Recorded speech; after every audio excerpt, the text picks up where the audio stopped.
वंदो सतगुरु चरण को, करुधनि प्रेम प्रणाम। अशुभ हरण मंगल करना, धनी श्रीदेव चंद्र जीना। श्री प्राणनाथ निज मूलपति, श्री महराज सुनाम। तेज कुंवरि श्यामा युगल को, पल पल करू प्रणाम। पल पल करू प्रणाम। आत्म संबंधी धाम धनी के लाडले एवं प्यारी सुंदर साथ जी के चरणों में मेरा कोटि कोटि प्रणाम जी।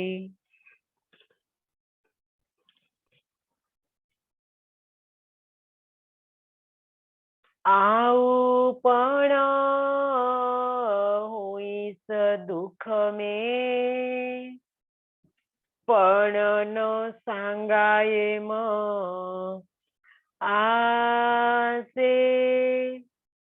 मो बेखबरी न जानियो,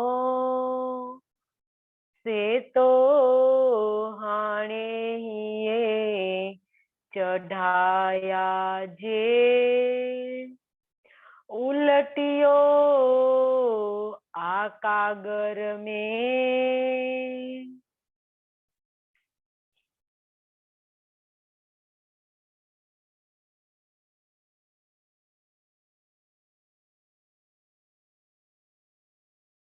प्राणाधार आत्म संबंधी सुंदर साजी, अक्षरातीत धाम के धनी, महामती के धाम दिल में विराजमान होकर इस सिंधी वाणी का 8वां नंबर का प्रकरण सहूर करवा रहे हैं। और हम सब रूहें मिलकर इनके गुज गुज मायने को समझ रही है। तो कल हमने 27 चौपाई को पूर्ण किया, तो हम 28 नंबर की चौपाई को शुरू करें। इससे पहले कल की चर्चा को याद करने के बाद 28 नंबर की चौपाई के साथ हम जोड़ेंगे। तो कल की चर्चा के माध्यम से धनी ने हमें सबसे पहले दुख की महत्ता को समझाया कि दुख बिन न होवे जागनी। हे सुंदर साथ जी, आप जागृत होना चाहते हो तो आपको दुख को गले लगाना होगा। आप दुख से पीछे भागोगे तो आप जागृत नहीं हो पाओगे। तो दुख की महत्ता को समझाया कि सुंदर साथ दुख की महत्ता को समझे। वैसे हम इनको अलिप्त लेकर जब देखेंगे, संसार को सुपन मान के इस दुख को देखेंगे तो कोई दुख है ही नहीं, लेकिन हम इनके अंदर गर्क हो गए हैं। तो इसकी वजह से हमें दुख लगता है। तो इसीलिए इंद्रावती यहाँ हमें दुख की महत्ता को समझा रही है और इन सुपन को सुपन समझा रही है कि इन सुपन को सुपन समझो। जब तक हम इन सुपन को नहीं समझेंगे तब तक तो दुख हमें लगेगा ही। आगे हमारे हादियों ने सुंदर साथ जी इन सपने को सपना समझा ने लालदास जी ने सपना समझ लिया, क्योंकि कितना धन 99 जहाज डूब गए और एक लोटा भी हाथ में नहीं बचा। लाल चले खाली लेकर हाथ, वितक में आया है कि लालदास जी अपना खाली हाथ लेकर श्री जी के चरणों में गए। आज हम होते तो कितने महेश सागर के पाठ करते, इन दुख को इन सुख को वापस लेने के लिए क्या क्या पापड़ बेलते।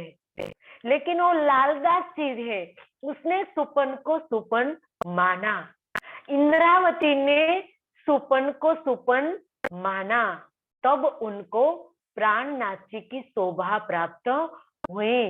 देवचंद्र जी ने इस सुपन को सुपन माना, सिर्फ कहा नहीं माना।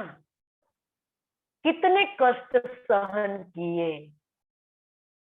इंद्रावती की आत्मा ने कोई कष्ट नहीं था आत्म को, सिर्फ मरु राजा का जीव को कष्ट था, लेकिन सहा, इन जीव ने कितने कष्ट को सहा और प्राणनाथ जी बना। उनको शोभा भी तो मिली प्राणनाथ की उस जीव को,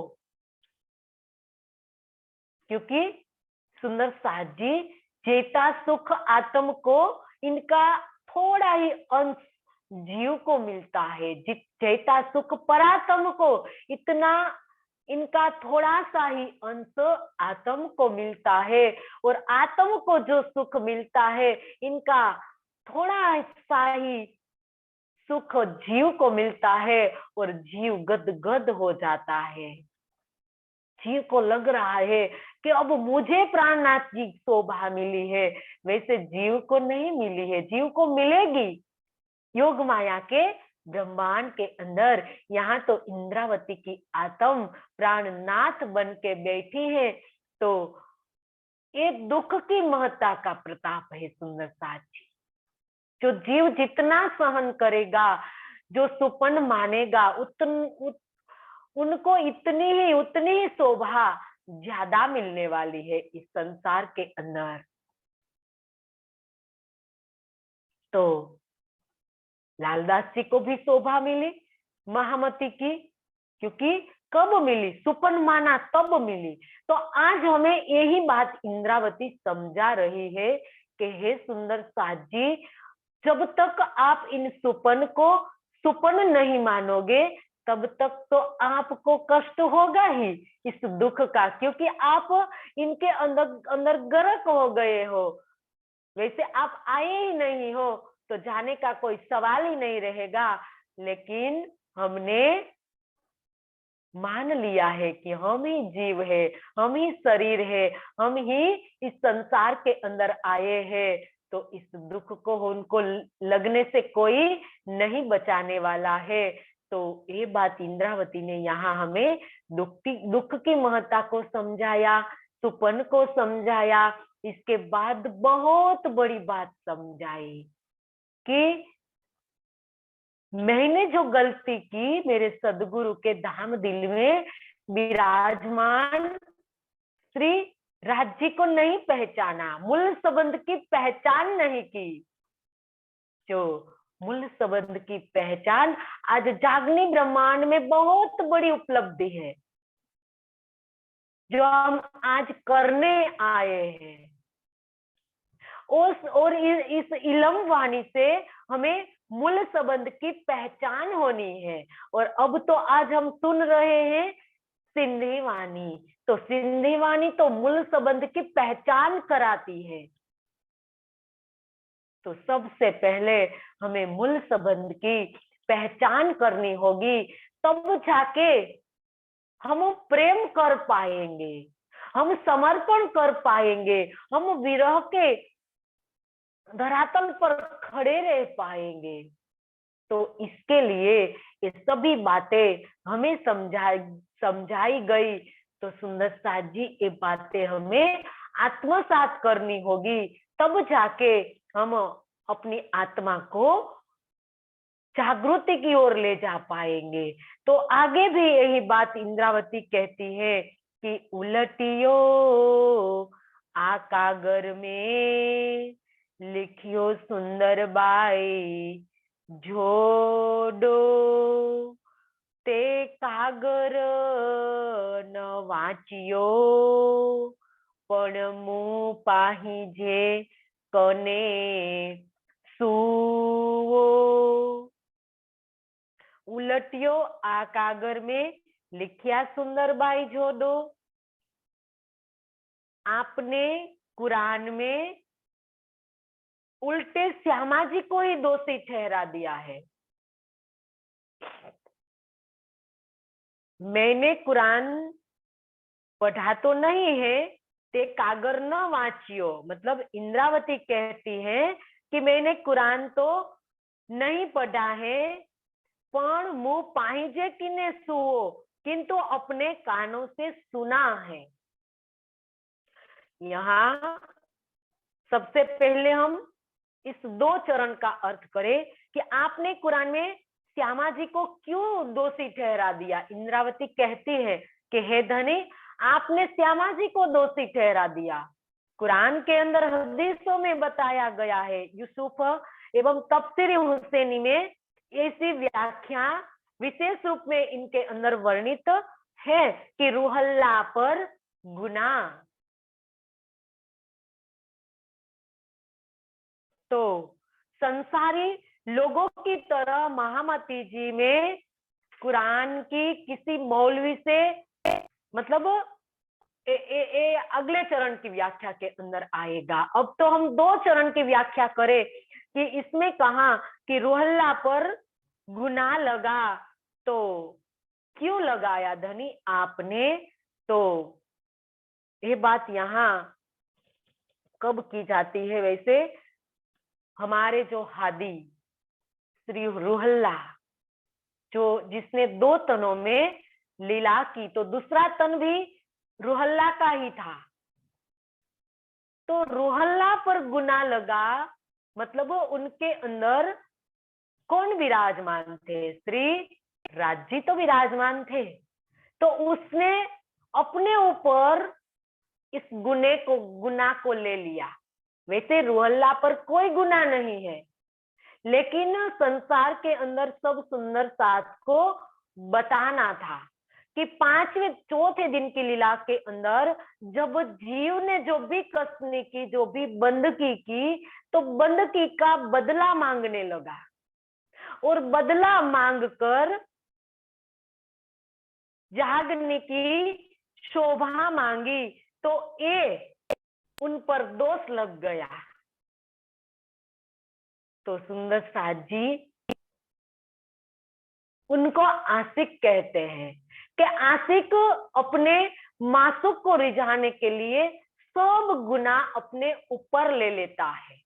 मढ़ लिया ना वो गुनाह, क्योंकि रूहल्ला को जो गुनाह लगा उनके अंदर कौन विराजमान थे? अप्सरा तीत विराजमान थे। अपनी आशिकी निभाने के कारण उसने सब गुनाह कबूल कर लिया, हमें हिदायत देने के लिए कि आने वाले समय में कोई ऐसी भूल न करे।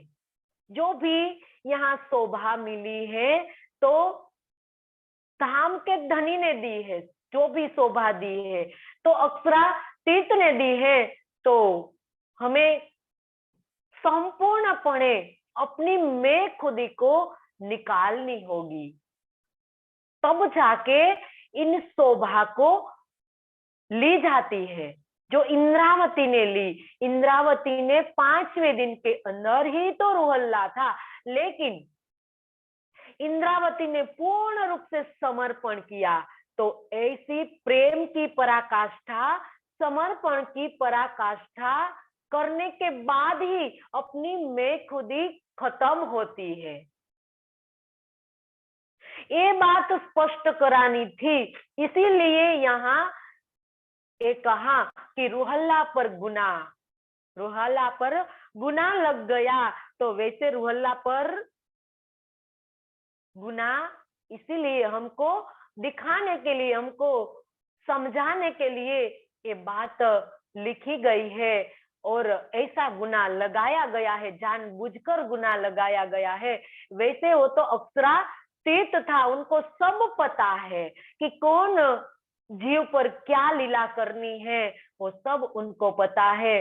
तो सुंदर साथ जी यहाँ हमें अपनी जो भी मैं खुदी है वो हमें निकालनी पड़ेगी। कैसे निकालेंगे? तो समर्पण की पराकाष्ठा और प्रेम की पराकाष्ठा में ही ये मैं खुदी खत्म होती है। तो हमें सबसे पहले समर्पण करना है, वो भी धनी के चरणों में।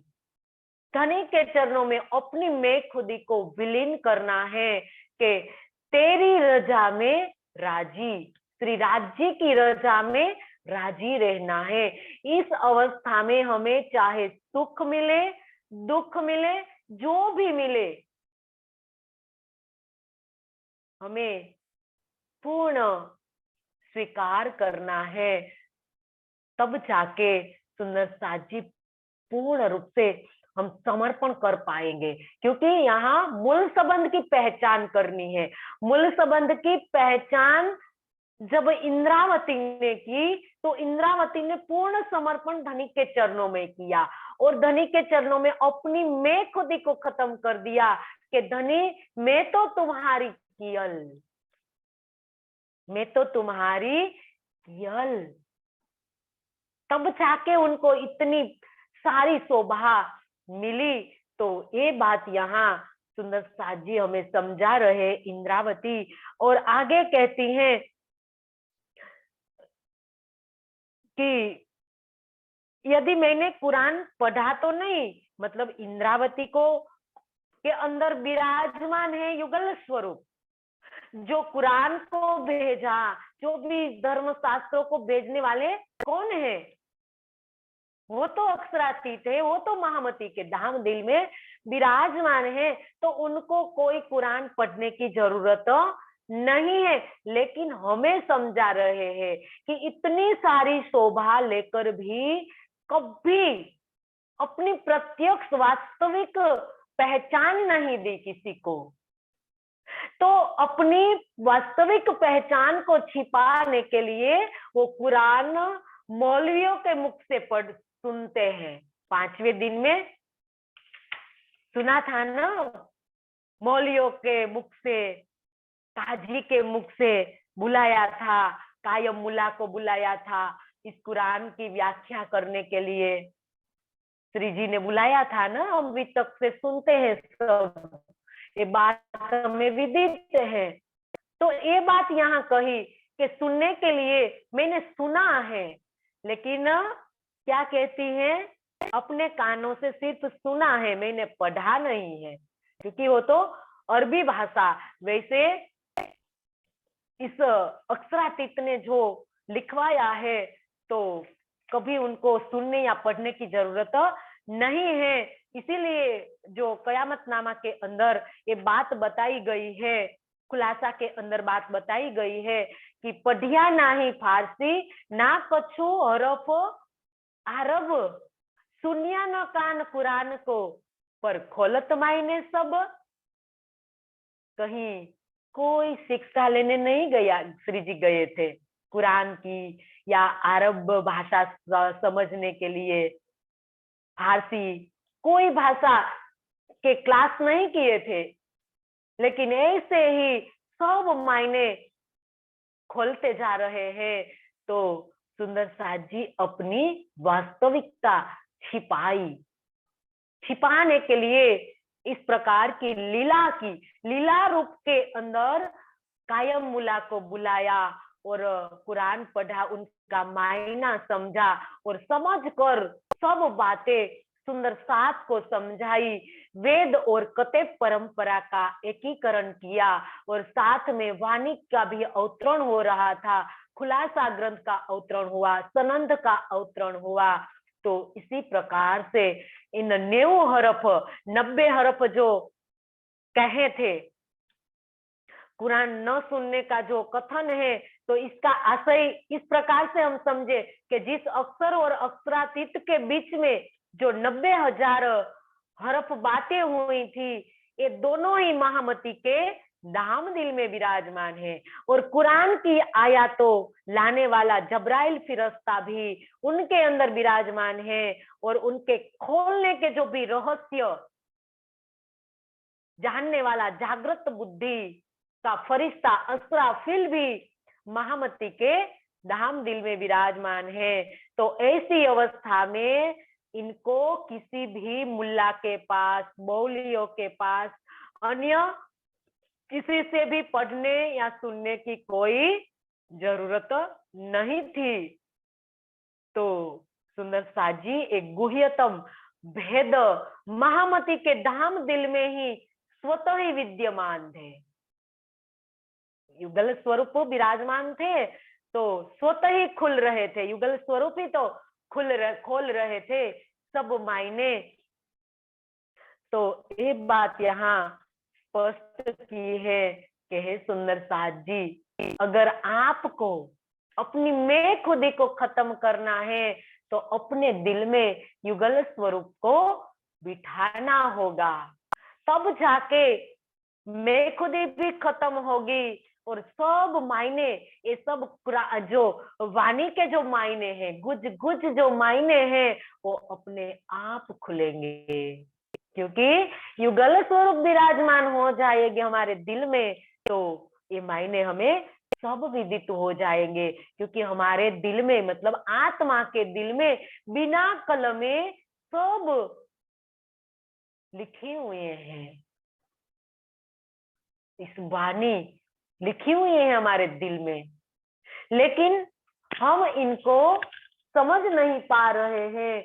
तो अब हमें और गहराई में चिंतन करना पड़ेगा, आत्म मंथन करना पड़ेगा कि अब कमी कहाँ है। जब हमारी कमी हम ढूंढने लगेंगे, हमारी कमियां जब सामने आएगी, तब जाके सुंदर साजी हम एक एक करके उनको निकालते जाएंगे, और ऐसे हम धनी के गुण हमारे अंदर भरेंगे। हमारा दिल वैसे सब गुणों से सज जाएगा, तब जाके इन मायना खुल जाएगा सुंदर साची। तो ये बात यहाँ इंद्रावती हमें समझा रही है कि हमारे किस प्रकार से हमारे आशिकी निभाई हमारे प्रियतम ने, तो अब हमारी बारी है आशिकी निभाने की। हम किस प्रकार से हमारे धनी को हमें रिझाना है, ये हमें इस ब्रह्मवाणी से समझना होगा। जिस प्रकार से धनी ने हमें रिझाने के लिए अपने ऊपर सब दाग लगवा लिए, तो आज हम इस अक्षरातीत के लिए, उनको रिझाने के लिए अब हमें क्या करना है, ये हमें समझा रही है इंद्रावती। आगे कई प्रकार से समझा रही है।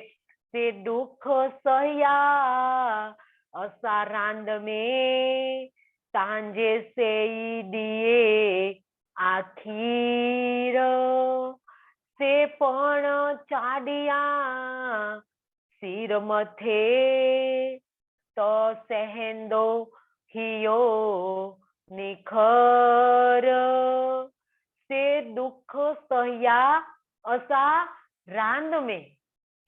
इस प्रकार रांद मतलब माया, खेल,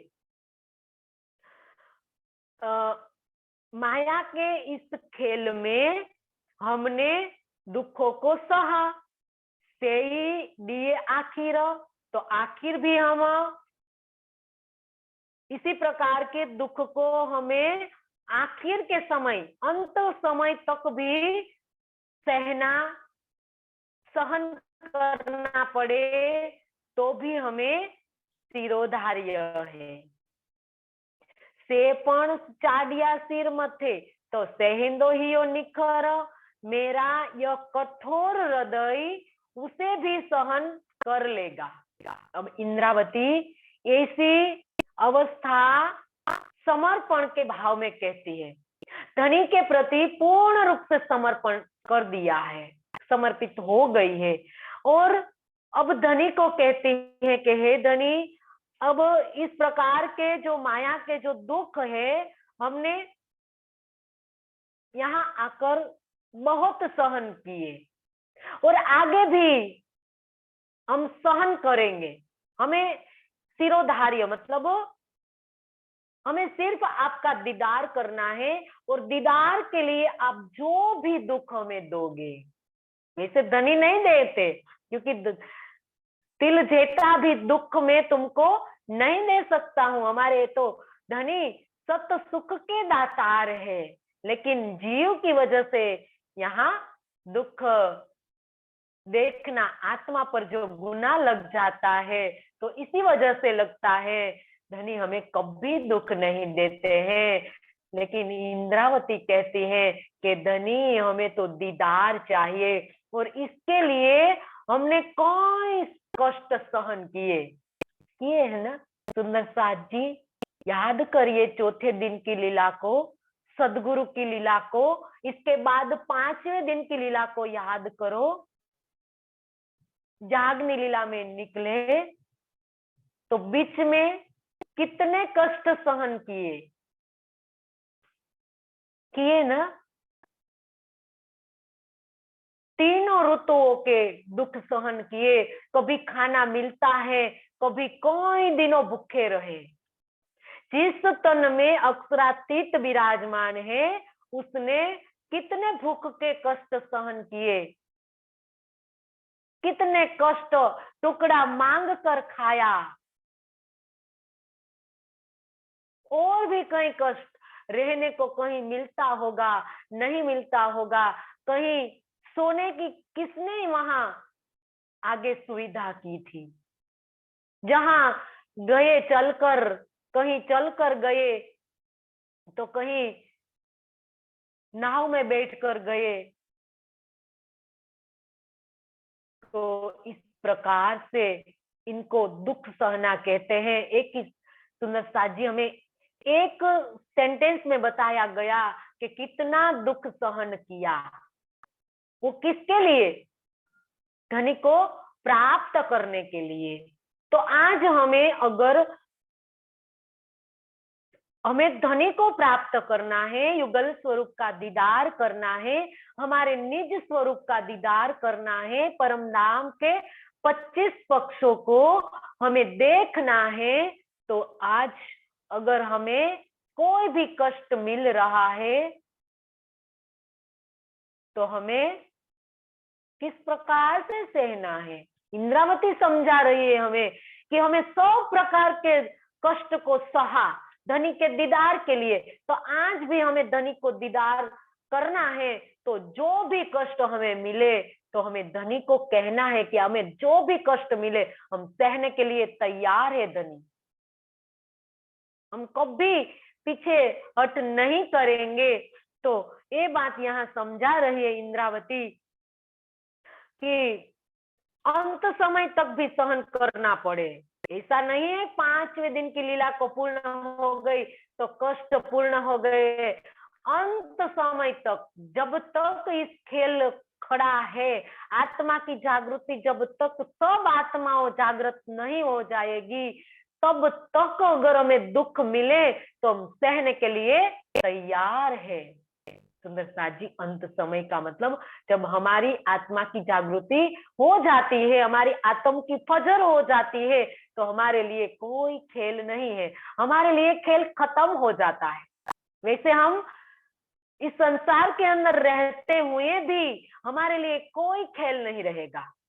जो जो आत्मा जागृत हो जाती है, उसको अंत समय का कहा है कि अंत समय तक हमारी जब आत्मा जागृत हो जाएगी, तब तक हमें कष्ट मिले तो हम सहने के लिए तैयार हैं। वह संकट मेरा यह कठोर हृदय उसे भी सह लेगा। अब तो इस दुख को सह सह कर मेरा हृदय भी कठोर हो गया है, क्योंकि जीव का दिल इतना कठोर होता है। तो सुंदर साजी, वैसे इंद्रावती का दिल, मरु राजा का जीव कठोर नहीं है, लेकिन यहाँ एक हमें बताया गया है कि कठोर दिल के अंदर कभी युगल स्वरूप विराजमान नहीं होते हैं।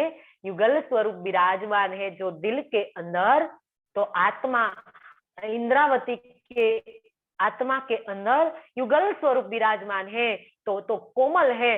लेकिन यहाँ हमारा दिल जो कठोर बन गया है, तो उनको शिक्षा दी जा रही है कि जब तक आप दुख को गले नहीं लगाओगे, तब तक आप विरह आपको नहीं होगा, और विरह नहीं होगा तब तक आपका दिल कोमल नहीं होगा, कोमल नहीं होगा तब तक युगल स्वरूप दिल में नहीं बसेंगे।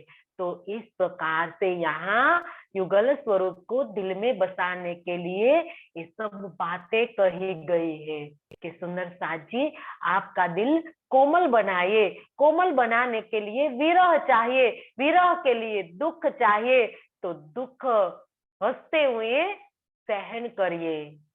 जो भी हमें मिल रहा है वो धनी का प्रसाद है, प्रसाद समझकर हंसते मुख उनका स्वीकार करिए, और धनी की लाडली लूह बनकर उनको सह जाइए।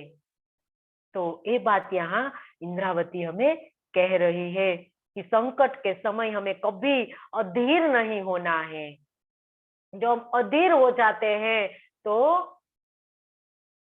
क्या होता है सुंदर साथ जी, क्योंकि सुख में हम दुख में अधीर हो जाते हैं, सुख में हम बहुत हंसने लगते हैं, तो ये भी ब्रह्म सृष्टि की निशान नहीं है। तो ये सब बातें साथ में लेकर हमें चलना है।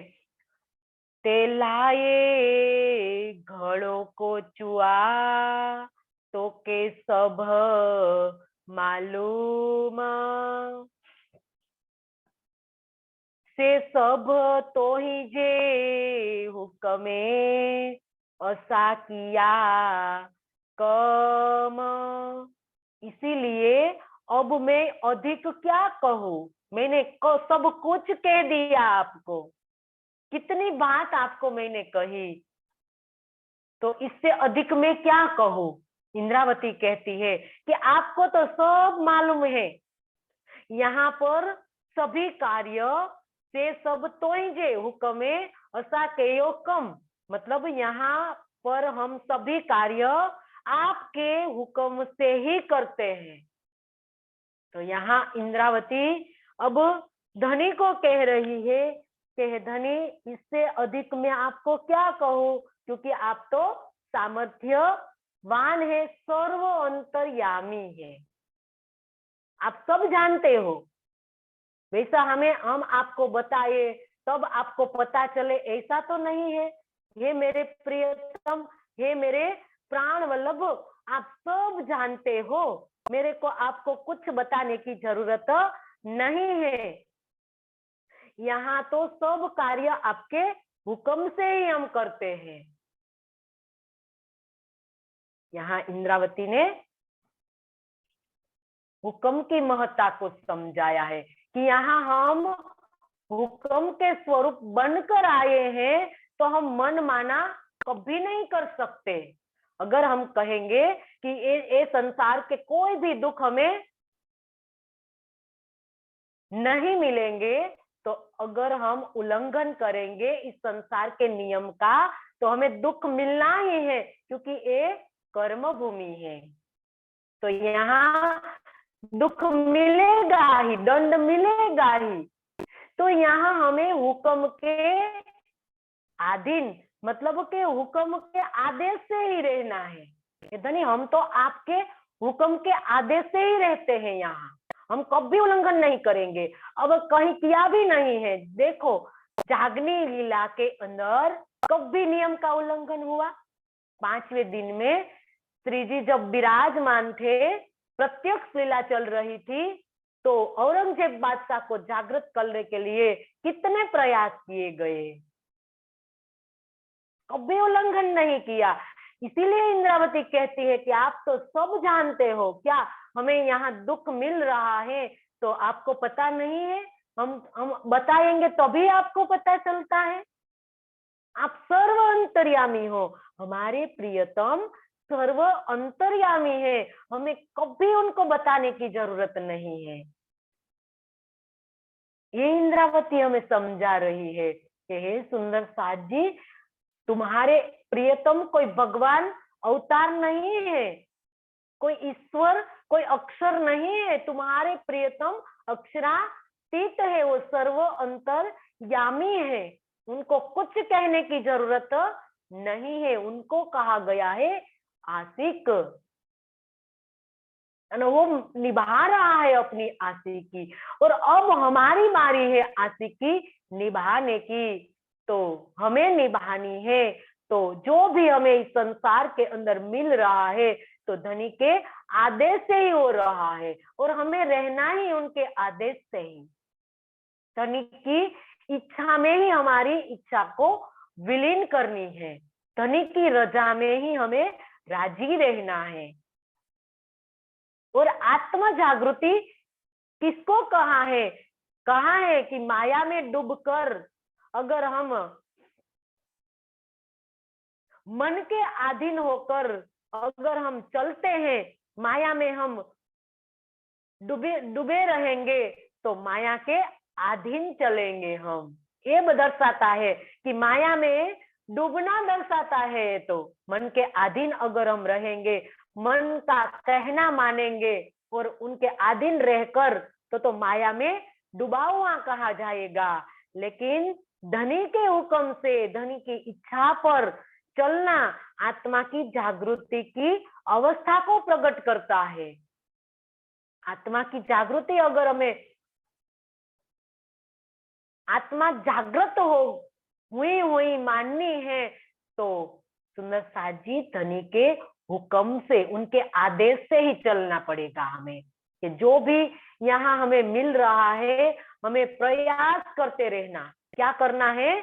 सारी मर्यादा को निभाते हुए, सब नियमों को निभाते हुए यहाँ हमें रहना है। जो भी मिल रहा है धनी के आदेश से हो रहा है, ये मानकर हमें चलना हमारी आत्म जागृति दर्शाती है कि ये रूह अब जागृत होकर चल रही है। माया में डूबी हुई होती तो माया के अधीन रहती, मन के अधीन चलती। जो मन कहता, देखो, मन के हारिए हारिए, मन के जीते जीतो, मन देवे सत साहिबी, मन ही करे फजीत। अगर मन के अधीन हम रहेंगे तो मन तो हमें कहाँ ले जाएगा? माया में ले जाएगा। लेकिन हम जागृत होके चले, ये सुंदर साजी, जागृत होके चलो, ये इंद्रावती कहती है। तो जागृत होके हम चलेंगे तो हमें पता चलेगा कि धनी का हुक्म क्या है, हमारे धनी की दिल की इच्छा क्या है। मेरे प्रियतम की इच्छा से हम चलेंगे। तो इंद्रावती यहाँ आई तो धनी की इच्छा से चली कि मेरे प्रियतम को जो इच्छा है तो मेरे उन पर चलना है। जब पत्नी का त्याग किया तो कैसे माया में डूबकर नहीं किया, मन के अधीन नहीं थे, वो पूर्ण रूप से जागृत हुई थी। वो जागृत तो होकर खेल को देख रही थी, सुपन मानकर देख रही थी। तब वो समझ रही थी कि अगर मेरे धनी को यही अच्छा लगता है तो मुझे क्या। ये बात है यहाँ समझा रहे इंद्रावती। सुंदर साजी, हमें कोई, हम पति या पत्नी को नहीं छोड़ना है। अब तो जो भी हमारे हादियों ने करके दिखा दिया है, लेकिन अब हमें समझा रही है, हमें कोई ऐसा कष्ट अब सहन नहीं करना है। अब तो हमें घर में रहकर धनी को पाना है। इनमें भी हमें छोटे छोटे कोई कष्ट मिलते हैं तो भी हम धनी पर तोहमत लगाते रहते हैं। तो इसीलिए यहाँ इंद्रावती कहती है कि हमारे प्रियतम के हुक्म के अधीन रहना है हमें, मतलब हुक्म पर यहाँ बैठना नहीं है कि धनी का हुक्म होगा तब हम चलेंगे, ऐसी बात नहीं है। इंद्रावती का कहने का बात भाव बहुत गहरा है कि जागृत होकर चलना है हमें। सुंदर साची सब बातों से वाकिफ होकर, समझ कर, क्यों ये बात बड़ी है समझ की और ईमान का काम, ये बात यहाँ समझा रही है इंद्रावती कि इत बात बड़ी है समझ की और ईमान का काम। समझ ऐसी चाहिए जो लिखिया अला कलाम। समझ ऐसी ऐसी इस इलम वाणी की जो समझ लेकर हमें समझ कर चलना है, हमें सावचेत होके चलना है। ये इंद्रावती हमें समझा रही है कि चलने में कभी भूल न हो, हमारे प्रियतम पर कभी दाग न लगे, इस प्रकार से हमें चलना है। हमें अपनी गरिमा को समझकर चलना है, हमारे प्रियतम की गरिमा को भी रखना है। ये बात इंद्रावती यहाँ हमें समझा रही है हुक्म के माध्यम से। वैसे पूर्ण रूप से इस हुक्म, इस पूरी ब्रह्मवाणी हम समझ लेंगे तब हमारी समझ में हुक्म आएगा। इतना विस्तार है हुक्म सुंदर साथ जी, लेकिन इन छोटी बातों से हमें बहुत विस्तार से समझना है इन हुक्म को। तो ये बात यहाँ इंद्रावती समझा रही है। जे सोभेरा आऊ विसरई तो पण आही जा सेण पस तू हिये पाहिजे जे तो चेया वेण से जे सो भेरा आऊ विसरई तो पण आही जा सेण। मैं 100 बार भी आपको भूल जाऊं तो भी मैं आपकी प्रियतमा हूं। सजनी, सेण, सेण मतलब सजनी, प्रियतमा, प्रेयसी। पस तू ही पाहिजे जे तो चेया वेण। किंतु आप अपने हृदय में विचार करके देखिए कि आपने हमें कौन सी बातें कही थी। अब इंद्रावती धनी को याद करा रही है और कहती है कि हे धनी, हमने इश्क रबद के समय में कहा था कि 100 बेर देखो अजमाए के तो भी ना भूले हम। तो हे धनी, आज हम कहते हैं कि अगर मैं 100 बेर भूल जाऊं तो भी मैं अपनी प्रियतमा हूं। क्या किया इंद्रावती ने? समर्पण। क्या किया? समर्पण किया इंद्रावती ने कि हे धनी, मैंने स्वीकार कर लिया और आपके चरणों में समर्पित हो गई कि मैं आपकी हूं, मैं आपकी केवल पूर्ण रूप से अपनी मैं खुदी निकाल कर अब धनी की हो गई। सुंदर साथ जी, अब हमें धनी का होना है। अब धनी की हो गई तो अब धनी की हो जाने से सब क्या हुआ? अब धनी कभी हमें दाग लगने देंगे? वो हमारे प्रियतम है। इस संसार के पति भी सुंदर साथ जी किस प्रकार से अपनी पत्नी की देखभाल करते हैं, कितने समर्पित होते हैं, तो हो तो हमारे प्रियतम है। और इंद्रावती ने सब कुछ समर्पित कर दिया कि धनी मैं तो आपकी कियल। और अब इंद्रावती हमें ये बात समझा रही है कि हे सुंदर साथ जी, पूर्ण रूप से समर्पित हो जाए कि धनी मैं तो आपकी कियल। अगर मैं 100 बार भी भूल करूं, मैं 100 बार भी आपको भूल जाऊं, लेकिन मुझे कुछ भी याद नहीं है धनी, मुझे एक ही चीज याद है कि मैं आपकी हूं। पराकाष्ठा की बात है सुंदरता जी। प्रेम में कोई नेम नहीं होता, गलती नहीं देखी जाती। प्रेम के अंदर किसी की गलती नहीं देखी जाती है, समर्पण किया जाता है। कोई कुछ भी मांगा नहीं जाता है प्रेम के अंदर। प्रेमी को सब कुछ पता होता है, वो अब पहले से दे देता है, अपना सब कुछ लुटा देता है। जो अक्षरातीत ने सब कुछ लुटा दिया है,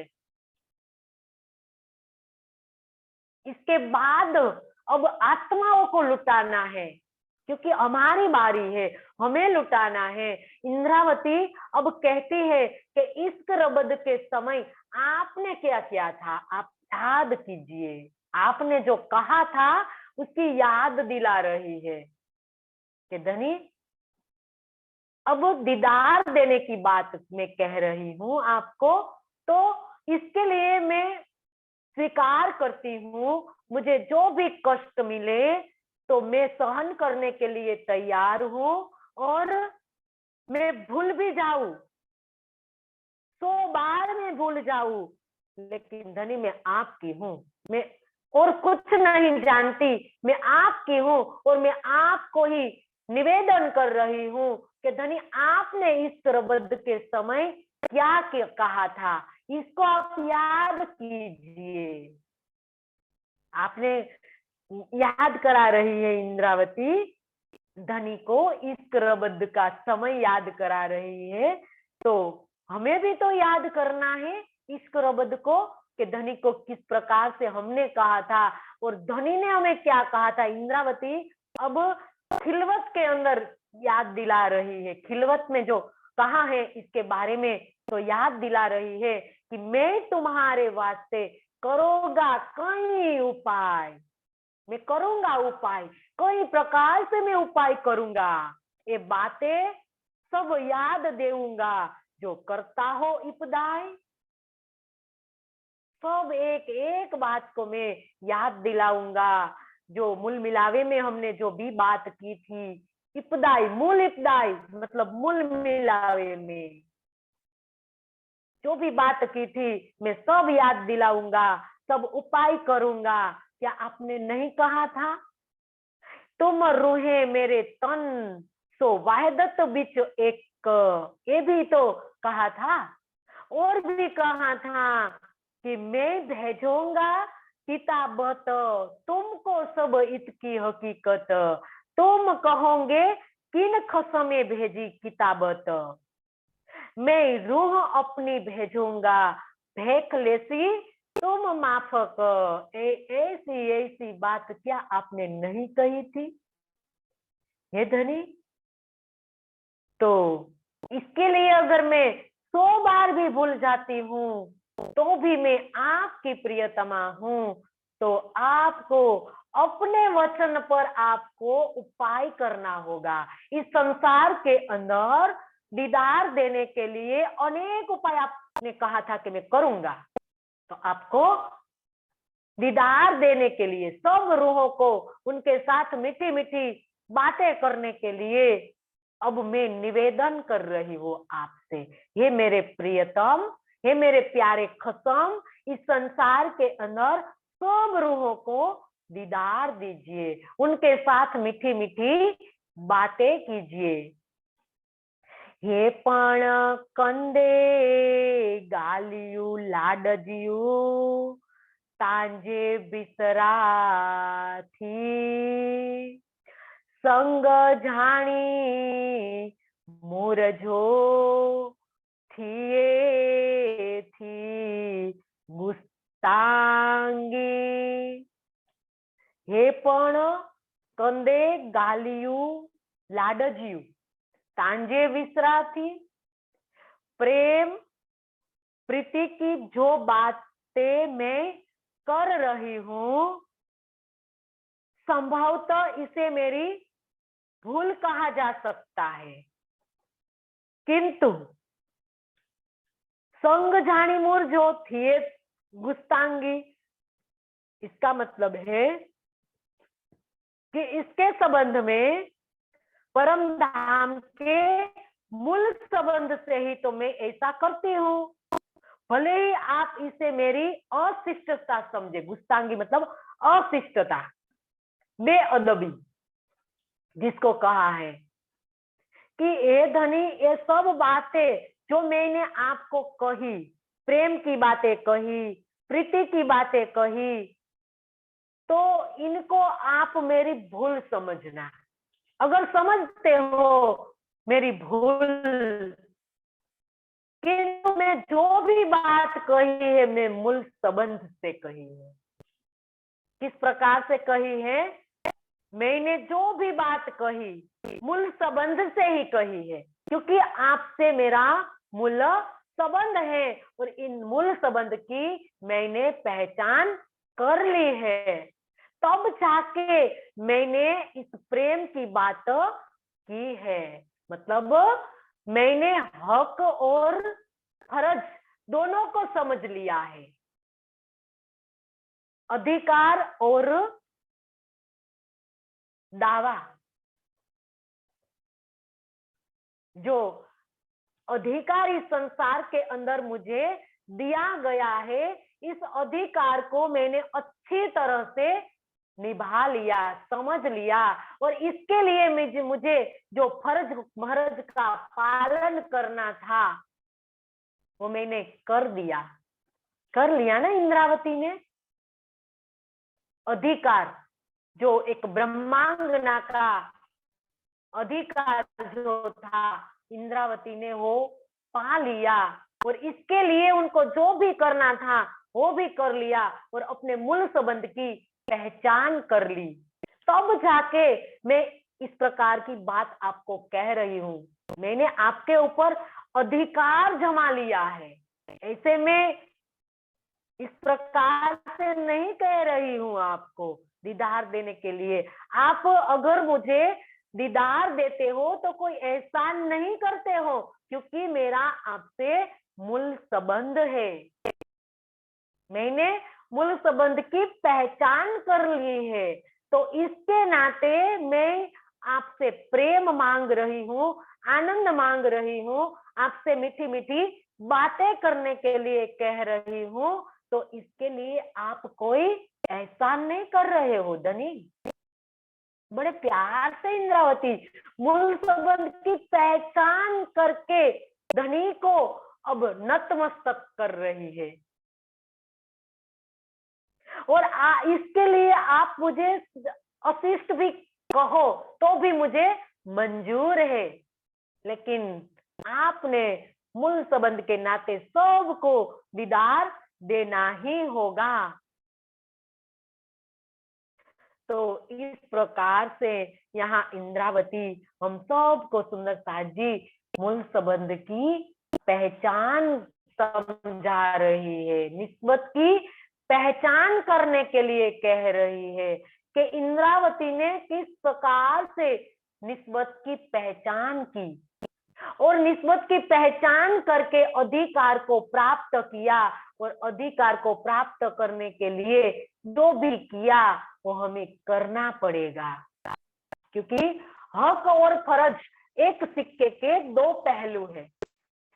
अगर हमें हक चाहिए तो फर्ज का पालन करना पड़ेगा। अक्षरातीत का दीदार हमारा जन्म सिद्ध हक है, तो इसके लिए लियावो प्यार, करो दीदार।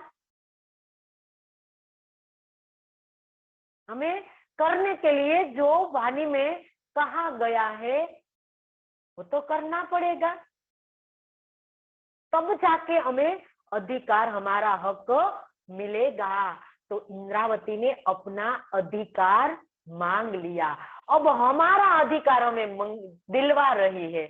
हम सुंदर साथ का जो अधिकार है वो दिलवा रही है हम सबको कि सुंदर साथ जी आप अपने अधिकार को समझिए, और धनी को कह रही है कि सब सखिया को उनके अधिकार को दे दीजिए, और आप देते हो तो कोई एहसान नहीं कर रहे हो, क्योंकि उनका तुम्हारे साथ मूल्य संबंध है, तो इसके लिए आपको दीदार देना ही पड़ेगा। तो सुंदर साजी इंद्रावती तो अपनी फरज निभा रही है कि मैं करूँ साथ करूँ मैं आपका तो मैं जागी प्रमाण। तो सुंदर साजी वो अपनी फरज निभा रही है और कौल निभा रही है जो परम धाम के अंदर हम सब रूहों ने मिलकर किया था। तो सुंदर साजी आज हमें अधिकार को समझना होगा और लेने के लिए उनकी फरज को भी समझना होगा। तो इसके लिए हमें वाणी मंथन करना पड़ेगा, चितवन करना पड़ेगा। ये सब बातें सुंदर साजी हमें करनी पड़ेगी, तब जाके हमें अधिकार भी मिलेगा और अच्छी तरह से सुंदर साजी दीदार भी हो जाएगा। तो ये बात यहाँ इंद्रावती समझा रही है हमें। तो सुंदर साजी समय पूरा हो गया, चौपाई दोहरा ले। हाणे जे करिए हे पण कंदे गालियू लाडजियू तांजे बिसराथी संग जाणी मूरजो थिए थी गुस्तांगी थिए थी गुस्तांगी। बोलिए श्री प्राणनाथ प्यारे की जय, सदगुरु महाराज की जय, समस्त सुंदर साथ की जय। सब सुंदर साथ के चरणों में कोटि कोटि प्रणाम जी।